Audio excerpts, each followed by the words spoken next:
Right, down to the bottom of the map, our yellow Terran from the team, Slayers. Got an all-kill last week.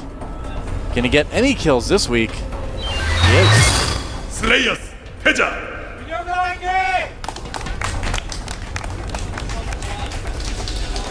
He does have good TVT. Yes, he does. And here's also a guy who apparently has some pretty good TVT up at the top of the map. In the blue, it is GSTL, Supernova.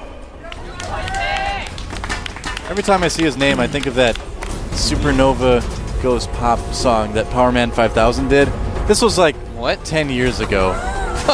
I used to be really into Powerman 5000? Yeah, metal band.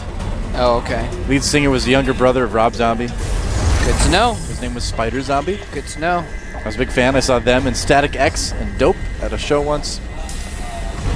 Like, some of the people from the U.S. know what I'm talking about. I'm sorry, man. I never really followed metal that much. Oh, really? I never would have pegged you on that, Moletrap. Well, I do listen to some metal sometimes, I thought you'd be headbanging with the rest of them. But we do have Slayers Tasia going for the gas first build. He's going to go straight into factory tech. This is actually what Supernova did last game and what he's doing again this game. Yep. I think. Wait. Am I confused? Maybe. I don't know if that's going to happen. I'm sorry. We'll see. You know, I said before, if you're a Huck fan, you're okay with it. If you're Team Liquid fan, it's rough. But the world keeps turning, Moletrap. It's going to happen. The world does keep turning. Yeah, just double checking here, and it does appear that Supernova did get his gas later. I think he built it after his barracks, so. Yeah, I believe you're right. May go for a faster expansion as a result. Factory right away for Tasia, though. Actually, Supernova's going to go for a tech lab. Yeah, maybe probably, a Reaper Expand. I think a Reaper Expand is actually a really good decision on this map. You can get into your opponent's base really easily. You can do a lot of scouting. There's a lot of areas where you can jump the Reaper out again, keep him alive. Sometimes you do a Reaper Expand on a map, and you can get the Reaper in, but then it's very difficult to get him out. Yeah. And I think this map is a good map for getting a Reaper in and out. So I think it's a good expand. I like it. First Reaper on the way, of course, for Supernova. He's really showing us a good variety of openings too. He's really improved, I feel. Yeah, I'm curious to see what's going to happen here. We're going to have Reapers from both players, actually. But the factory's up a little bit earlier for Tasia, whereas we do have just Supernova going into an expansion build. Well, I've got this feeling that Taja's going to actually switch the factory with the barracks and go for Blue Flame after this. I could be wrong. That is, in fact, what he's doing right now. While he's switching the factory over, probably Blue Flame is a smart guess, since he's making Hellions. Hellion doesn't quite have the gas yet for Blue Flame. Oh, never mind, he does. He does. Whoa! Oh my gosh, that Reaper just camped out the other Reaper. Whoa. That was hardcore. Wow, he's like, I know he's going to come up this spot. It's the best spot. I'm actually going to camp on the high ground so I can get 2 shots before he sees me. Yep. What is this? You know, Supernova is actually scaring me right now. Yeah, he actually just took out a Hellion in the middle of the map with his Reaper as well. Yeah. Wow. His SCV kind of mocking the Hellion before he died, like a Spartan warrior. And they're both going for Blue Flames. Yeah, like I was saying, Supernova is playing really well. Camping the Reaper is a brilliant move. Yeah, that was actually really cool. And getting 2 kills out of it, 2 important kills. It wasn't just like, you know, a Marine and an SCV. It was a Reaper and a Hellion, 2 much more expensive units. Yeah. Oh, but could not take on 2 Hellions by himself. Nope, he was a brave Reaper, and ultimately his bravery was his downfall. That's okay, though. We'll remember him. Remember who? I don't know. These Hellions are going to poke in here, and he's going to have Blue Flame in just a moment. He may decide when this 3rd Hellion gets there to poke in with his Hellions and see if he can kill some Marines or something. Yep. And he actually scans to scout and also get vision of that depot to do some damage. Yeah, well, I mean, there aren't a lot of units out right now for Supernova. If they come in, they kind of have to come in through a line, so it's kind of just letting Tasia fire away at the supply depot right now. Yep. Now he needs to be careful because if he lines up incorrectly while trying to stay on that ramp, a couple Hellions of Supernovas could roast all of his Hellions very quickly. Yeah, that's very true. And now that the blue flame is complete, he's switching the factory over to the reactor so he can start making more Hellions more quickly. Ooh, Raven on the way from Tasia. Very cool. I always like to see the Raven coming out early, just because it's got so much utility that's kind of unexplored in terms of auto turrets, you know, PDD. But forget that. Here comes the blue flame Hellion drop. This could do some damage. Whoa! Does a little bit of damage. A little bit. Gets 5 SCVs, and then he's forced to withdraw. Yeah. Now the trick some people have been doing. Oh no! Oh, what are you doing? Whoa, what is he doing? Well, that wasn't the place I would have picked to drop off the Hellions there, but yeah, it happens, I guess. Yeah. Well, I mean, if he'd moved him out of the way, it would have been okay. But he left him where the high ground Hellions could get hits on him, and he couldn't hit back. Yeah, I don't know, man. Supernova looking pretty secure right now. But Tasia not looking so bad either.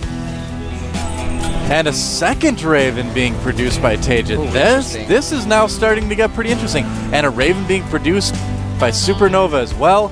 Finally starting to see Ravens array. Now one Raven isn't weird, but 2 Ravens. That's interesting. That's when we bridge the gap mole trap from normal to interesting. That is interesting indeed. I wonder, I mean, because in Hellion versus Hellion, the point defense drones are not really going to play a role. No, not at all. Now, we did see, I believe, Supernova using auto turrets to good effect, putting him in a good position to block enemy Hellions from getting close to his tanks and such. Auto turrets are very in helpful. the previous game, so maybe that's why he wants a couple Ravens, so he can quickly throw out 6 to 8 auto turrets, which can actually do very well in a battle. They can do good for harassment. If we drop them on tanks, they can be very effective. Well, what you can do too is toss the auto turrets down in front of their Hellions, draw the fire from it, and then your Hellions will immediately win without taking any losses, really. So there's a lot of things you can do, a lot of things that people haven't really explored that much yet. Yeah, and of course the auto turrets don't take the extra damage from the Hellions, so they're gonna, and they're, I think we're actually gonna have to check next time we see an auto turret put out. I don't know if they're armored or not, but either way, they don't take too much damage from Hellions at all. I believe they are, actually. So they're good counter. And the other thing, I like the sending just one Hellion to chase down the injured one. The other thing too is once Seeker Missile does get that buff that they're talking about potentially in the patch notes, it's going to be even more appealing. So expect to see lots of Ravens in the future of TVT and really TV anything possibly. Well, now siege mode not quite done for Tasia yet. What? And he's going to try to go for it with the Vikings. He does have more Hellions. Yep, and he drops down a lot of auto turrets, though, doing a lot of damage. Vikings are going to go down finally, but does he have enough with those auto turrets to fend it off? Yeah, the auto turrets saved Tasia's life right there. Yes. Yep. Wow. And even then, I mean, it's still a rough situation for Tasia, although Tasia is ahead in supply right now. Oh. Snipes off the Viking attacking his Ravens, very nice. Ravens are pretty gas heavy, so you do need to repair them, you know, right away. You don't want to let those guys. I think he was actually even waiting for that Viking, because he didn't send his Ravens behind the auto turret line. And I think he was waiting for that Viking to get out so he could polish it off. It could be. So kind of a cool move there if that was intentional. But yeah, nice defense by Tasia. He now has a lead, 15 supply lead over Supernova. Supernova taking a third at the top left, though. Or mid left, I guess. Yeah, the thirds are generally fairly safe on this map. They're a little bit prone to drops, but overall you can secure them pretty easily with some tanks and turrets and things like that. Really, it's that middle of the map, and that's what we're seeing. Supernova using that line of sight to be able to win that fight.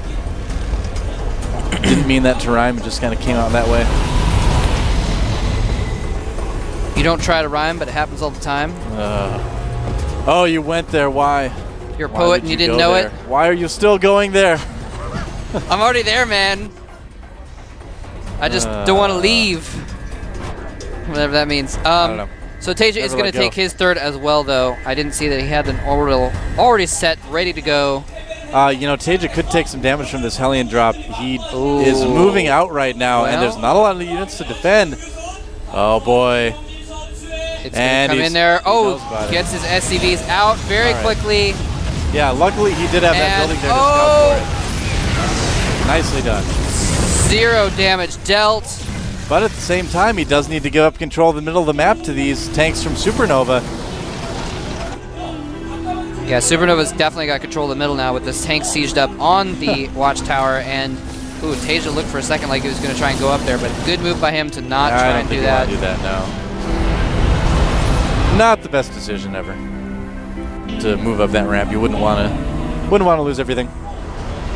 Don't want to lose everything. That's true. Nope. It's a tip for all you new players at StarCraft 2. Don't lose everything. Great advice. You know, that reminds me of another possible patch change.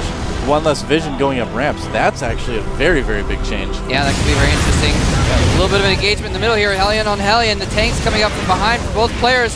Supernova has about even forces, actually a couple less tanks, so it's wise for him to fall back to his sieged up tanks. Don't go too far, Tasia.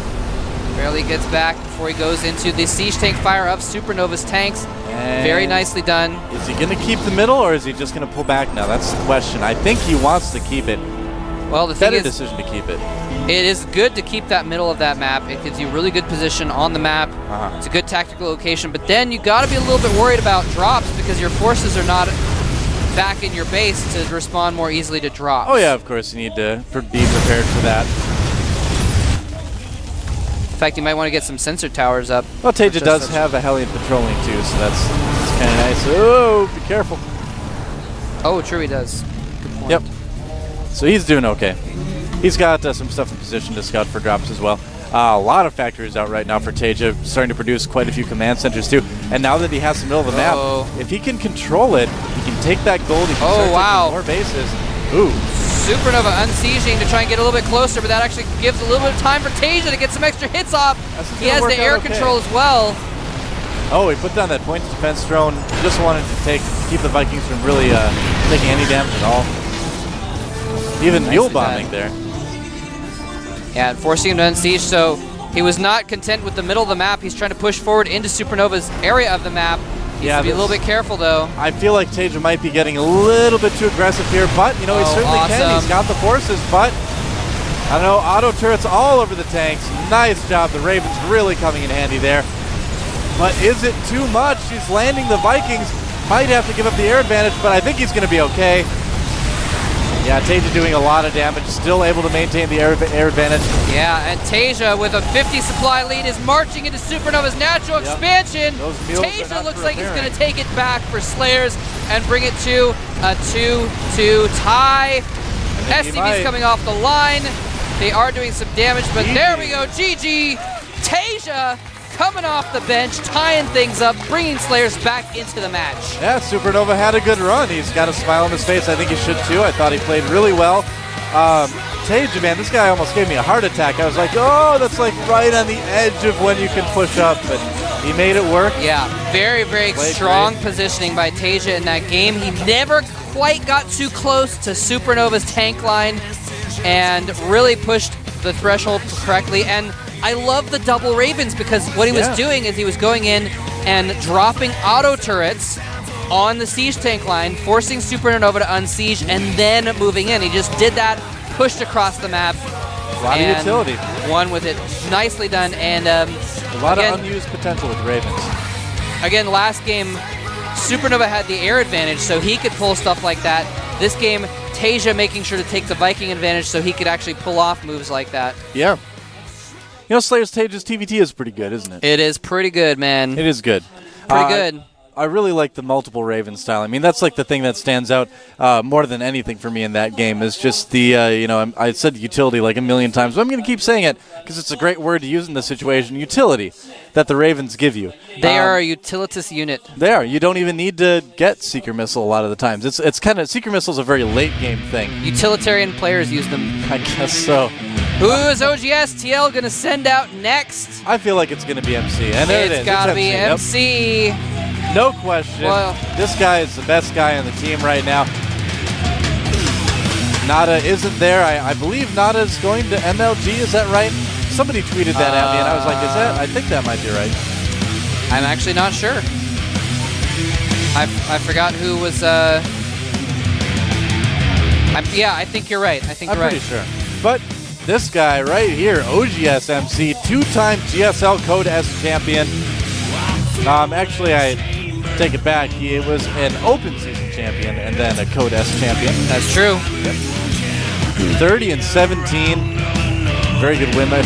But look at his team league results. So he actually has a losing record in the team league. This guy has been called on more than once in the team league in situations like this and has not done too well. Yeah, he's actually... all right, we're going to take a quick break, as Doa mentioned. Give these guys a chance to rest, get their keyboard set up, give you guys a chance to go watch some more Monty Python on YouTube, and come on back in a few minutes for MC versus Tasia to see who will take a lead.